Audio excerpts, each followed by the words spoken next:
Don't smile until Christmas. If you're like me, you've heard this piece of advice as a novice teacher mainly. It's a piece of advice that we were given as a form of classroom management, and it's one of the pieces of advice that I'll be talking about today. So we talk about the 3 types of teacher advice that are outdated and should no longer be used. Number 1, again, don't smile until after Christmas. Like I said, it was a piece of classroom management advice that we were given that was supposed to help novice teachers learn how to keep their students under control, because at the time in which I started teaching, which was about 20 years ago, you had to assert yourself as the authority figure. And we know today that that's not the case, that it's okay to smile before Christmas. As a matter of fact, we are encouraged to smile before Christmas because, as the old saying goes, your students don't care what you know until they know how much you care. So yes, please do. Please smile before Christmas. Please build those relationships with your students. Please build that rapport. Please go ahead and smile before Christmas. The second piece of advice that's outdated and should not be listened to or used by new or veteran teachers is, don't allow your students to know what you do outside of school. Again, a classroom management issue, and it was to establish respect, especially for those teachers who are new or just coming into the profession. I understand where it comes from, that you need to keep your personal and your professional life somewhat separate. But we're living in a time now when it's okay to be a person. It's okay to be a teacher. We have lives away from school, and our students need to know that we have lives outside of school. It's okay to tell them what your pet's name is. It's okay for them to know what grocery store you like to shop at. Although we're not encouraging them to shop at the grocery store at the same time we are. But I'm just saying it's okay to be a human to your students, to let them know some things about you, especially with your parents. Not letting them know those personal, deep, dark secrets, but by letting them know a little bit about you, you are becoming more of a person to them, and then they can want to learn from you.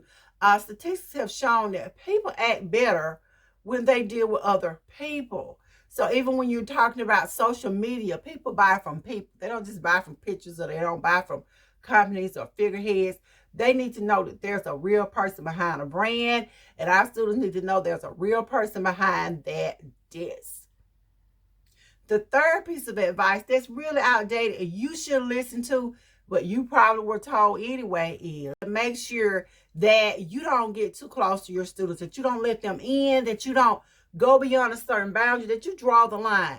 Yes, you should have some clear boundaries set between you and your students.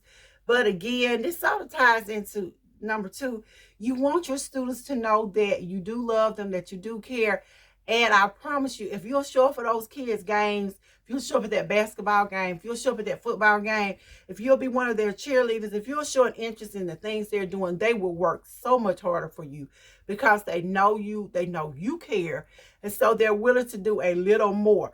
So when you're listening to that advice about setting those boundaries, be sure, yes, set those boundaries. Your students should not know your boyfriend's name, especially if you're single, you're still dating. They can know your husband's name and your kids' names, but they should know, what's your favorite mixed drink if you happen to drink or do something like that. Those boundaries need to be set. They should not be looking at inappropriate pictures of you or pictures that might be considered sort of risque for a teacher or a student. They should not be having a party at your house or doing any of those things, but it's okay to form those bonds with your students. I myself have had the privilege of getting to work with my former students. It's just so wonderful when, especially when you've been teaching as long as I have, you form those relationships and they last through time. I'm going to share something with you very quickly. I posted a picture on Facebook, an old picture from years ago. It's probably about 12, 13 years ago, of several of my students, and oh my goodness, all of them, I didn't even know what someone worked. They began to come in and chime in and tell me how much they had enjoyed my class, how much they missed me, how I made such a great impact upon them. And it really feels good when you can see that, when you have that type of relationship with your students. And some of them were so excited to hear from me. I know I was excited to hear from them so much I was sitting there crying. I was like, what's going on with you? I said, oh, you know, because my phone and my thing was just dinging. The little notifications were coming in from my students, from my former students. So it's okay to form those relationships. It's okay to form those bonds. So, you know, but like as I said earlier, be sure that you set your boundaries, know where your limitations are, and you make sure your students know what boundaries not to cross.